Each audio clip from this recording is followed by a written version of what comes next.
आयुष विभाग ने पतंजलि को नोटिस भेजा। पतंजलि ने किया था कोरोना की दवा बनाने का दावा। एनर्जी बूस्टर की दवा का लाइसेंस लेने के बाद कोरोना की दवा का प्रचार। कोरोना के नाम से नहीं बिक सकेगी राज्य में पतंजलि की दवा। 12 जून को किया था पतंजलि को लाइसेंस जारी। खांसी बुखार के लिए दवा का लाइसेंस किया गया था जारी, लेकिन उसकी आड़ में अब ये बात सामने आ रही है कि कोरोना की दवा बनाने का दावा पतंजलि योगपीठ ने कर डाला और इसी को लेकर आयुष मंत्रालय ने अपनी नाराजगी भी जाहिर की है और यह भी कहा है कि कोरोना के नाम से नहीं बेची जा सकेंगी पतंजलि स्टोर में ये दवाएं।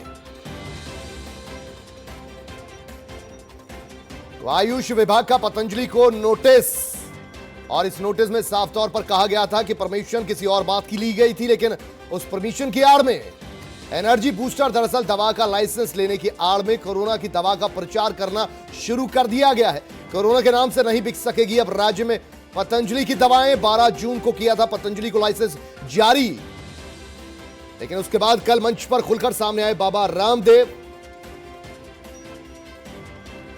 और निम्स के साथ ज्वाइंट कोलैबोरेशन के साथ जो दवाई का निर्माण किया गया और दावा यह किया गया कि आयुर्वेदिक तरीके से दवा अब बना ली गई है कोरोना की, लेकिन उस पर अब आयुष विभाग ने साफ तौर पर सवाल खड़े कर दिए हैं और यह भी साफ कर दिया है कि दरअसल कोरोना नाम पर दवा बनाने के या दवा के निर्माण की अनुमति नहीं ली गई थी। 12 जून को किया था पतंजलि को लाइसेंस जारी और उसके बाद कोरोना की दवा लेकर सामने मंच पर आए बाबा रामदेव। हालांकि खांसी बुखार से जुड़ी दवाई को बनाने की परमिशन ली गई थी, लेकिन कोरोना के नाम से अप्रचार किया जा रहा है कि कोरोना की दवा बना दी है बाबा रामदेव ने।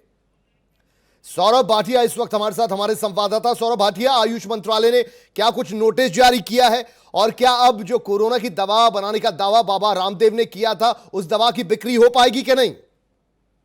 फिलहाल जो है आयुष विभाग की तरफ से इस पूरी जो है बिक्री पर रोक लगा दी गई है। उनके द्वारा साफ तौर पे ये कहा गया है कि जो कोरोनिल किट के नाम से दवाई बेची जाएगी उस पर जो है पूरी तरीके से प्रतिबंध है, क्योंकि जो लाइसेंस जारी है वो दिव्य कोरोनिल करके एक टैबलेट का लाइसेंस सिर्फ जारी हुआ है। ऐसे में जो किट बना देना दुर्भाग्यपूर्ण है। कोई भी दावा जो है इस तरीके का अभी नहीं किया जा सकता कि कोरोना की कोई दवाई बनी है। आयुष विभाग से कोई लाइसेंस ऐसा नहीं लिया गया है। ये सीधे तौर पर कहा गया। कल जिस तरीके से कार्यक्रम के माध्यम से ये बताया गया कि कोरोना की दवाई बनी है उसको लेकर भी एक आपत्ति दर्ज की गई है ड्रग कंट्रोलर द्वारा। उनके द्वारा ये सीधे तौर पे कहा गया है कि कोई भी दवाई का अगर जो है ऐसा प्रचार प्रसार होगा ये दुष्प्रचार की श्रेणी में आता है और ड्रग एवं कॉस्मेटिक एक्ट 1954 में इसके खिलाफ जो है कार्रवाई का भी प्रावधान है। इसको लेकर जो है पतंजलि योगपीठ को पतंजलि जो फार्मास्यूटिकल है उसको एक नोटिस भेजा जा रहा है, जिसमें उनसे पूछा जा रहा है कि आखिरकार जिस दवाई के लिए आपके द्वारा दावा किया गया है उसका लाइसेंस तक नहीं दिया गया। ऐसे में जो है ये दावा बिल्कुल फेल होता दिखाई दे रहा है और विभाग की तरफ से इनको नोटिस जारी करके जवाब तलब भी किया गया है। जी अच्छा सौरभ भाटिया, ये भी बताइए कि जिस तरीके से परमिशन जो खांसी और अन्य चीजों के लिए ली गई थी उसके नाम पर या उसकी आड़ में कोरोना की दवाई तैयार कर ली गई, लेकिन इस बीच कोरोना के नाम से कई ट्रायल भी किए गए और ट्रायल को सफल भी बता दिया गया, तो इस पर भी क्या सवाल खड़े होते हैं? इस पर भी क्या कार्रवाई होगी? बिल्कुल, देखिए 3 बिंदुओं पर जो है स्पष्टीकरण मांगा गया है। आयुष विभाग की तरफ से नोटिस जारी हुआ है जिसमें ये कहा गया कि एक तो जो प्रचार प्रसार हुआ है वो गलत है। जिस चीज का लाइसेंस लिया गया था वही दवाई जो मार्केट में उतारी जाए और कोई भी ऐसी दवाई जिसका जो है विभाग के संज्ञान में नहीं लाया गया और उसके बावजूद आप लोगों ने जो दावा किया है वो दावा सिरे से नकारा जा रहा है, क्योंकि कोई भी ऐसी दवाई अभी तक कोरोना की नहीं बनी है, ना एलोपैथ में ना आयुर्वेद में। जो ड्रग कंट्रोलरों ने यही कहा है कि ये एक दुष्प्रचार की श्रेणी में भी आता है और ये सिर्फ एक एनर्जी बूस्टअप के तौर पर ये दवाई है जिसको लेकर जो है पतंजलि द्वारा जो लाइसेंस लिया गया। 12 जून को ये लाइसेंस लिया गया था और अब जब जो है दवाई मार्केट में उतारने की बात आई है तो उसको पहले ही ड्रग विभाग से एक नोटिस जारी हुआ है। ये कहा गया है कि दिव्य कोरोनिल करके दवाई उतारी जाएगी तो वो स्वीकार्य होगी, लेकिन दिव्य कोरोनिल किट के नाम से अगर कोई दवाई उतारी जाती है मार्केट में तो वो पूरी तरीके से प्रतिबंधित होगी। उसको जो मार्केट में नहीं उतरने दिया जाएगा और उसका लाइसेंस भी कैंसिल कर दिया जाएगा। जी अच्छा, बाबा रामदेव और निम्स जिनका की ज्वाइंट कोलैबोरेशन हुआ था उसके बाद ये दवा निर्मित की गई, मुझे ये बताइए कि अब कौन कौन सी फॉर्मेलिटीज पूरी करनी होगी बाबा रामदेव को इस दवाई को मार्केट तक पहुंचाने के लिए?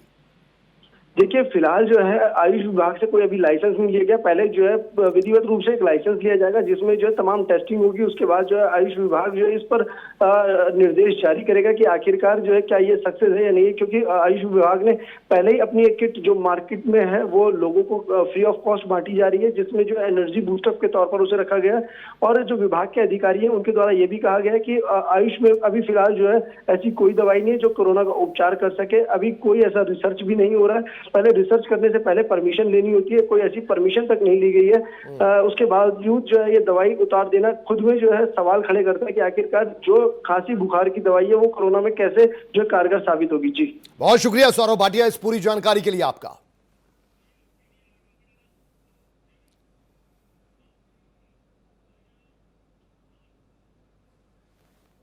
कोरोना की दवा बनाने का एक दावा किया है जिसको लेकर खुद आयुष विभाग भी अब सख्ते में दिखाई दे रहा है, क्योंकि जिस चीज़ का लाइसेंस नहीं दिया आखिरकार वो बाजार में कैसे उतरेगी उसको लेकर हम बात करेंगे ड्रग कंट्रोलर YS रावत साहब से।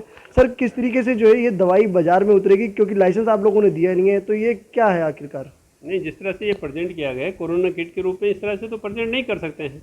हमने अगर कोरोनिल टैबलेट का दिया है तो कोरोनिल टैबलेट आप प्रेजेंट करिए, और जिसको हमने इम्यूनिटी बूस्टर और बुखार और खांसी 3 चीज़ के लिए उसको दिया है। और श्वासाहारी जो टैबलेट है उसको केवल श्वास और कास के लिए अप्रूव किया है, जिसमें हमारे आयुर्वेदिक घटक उसी तरह के पड़े हैं जो हमारे शास्त्रों में लिखा हुआ है। Sir, drug and cosmetic act में तमाम तरीके के प्रावधान है, कैसे जो है उन चीज़ों को आप मैनेज कर रहे हैं, क्योंकि प्रचार प्रसार हो चुका है, लोगों में भ्रांति की स्थिति भी है कि आखिरकार कोरोना की दवाई आ गई है और आयुष विभाग ने जो कोई मंजूरी दी है शायद इसके लिए भारत सरकार ने आपने देखा होगा कल ही जो है इसके उस पर ऐड पर रोक लगा दी है, और हम भी उनको नोटिस जारी कर रहे हैं कि आपने जो है बिना लाइसेंसिंग अथॉरिटी के परमिशन के कैसे ऐड कर दिया, और जो कि अप्रूव्ड यहाँ से फार्मूला नहीं था जिस बीमारी के लिए, उसके लिए आप उसको क्लेम कर रहे हैं जो कि वैधानिक नहीं है। सर, इन्हें कब जो है लाइसेंस जारी किया गया है? और इन्होंने जो है 10 जून को अप्लाई किया था हमारे यहाँ, और पैनल में रखने के बाद, पैनल के अप्रूवल के बाद हमने 12 जून को उनको अप्रूव किया है। सर, अब कार्रवाई का क्या वो होगा, किस तरीके से जो है बाजार में जो दवाएं हैं वो ना आ सके इस तरीके की जो कोरोना के नाम से, उसके लिए क्या तैयारी आप लोगों की? उसके लिए हम इनको इसी में नोटिस लिखेंगे कि कोरोना नाम से जो आप किट दे रहे हैं वो नहीं दे सकते, और जो आपने क्लेम किया है इंडिकेशन हमारे यहाँ से जो अप्रूव्ड है उसी के अंतर्गत आप बनाएंगे, और अगर आप उसका उल्लंघन करते हैं तो हम जो हमने वो आपको लाइसेंस दिया उसको निरस्त कर देंगे। बाबा रामदेव को जिस तरीके से पतंजलि में कोरोना की दवाई का जो दावा किया गया है उसको आयुष विभाग ने सिरे से नकार दिया है। उनके द्वारा सीधे तौर पर यह भी कहा गया है कि अगर नियम विरुद्ध अगर कोई दवाई बाजार में बिकती है तो उसके को लेकर उस लाइसेंस को भी निरस्त कर दिया जाएगा, जो लाइसेंस आयुष विभाग द्वारा पतंजलि को दिया गया है। कैमरामैन अनु भट्ट के साथ में सौरभ भाटिया, R9 TV देहरादून।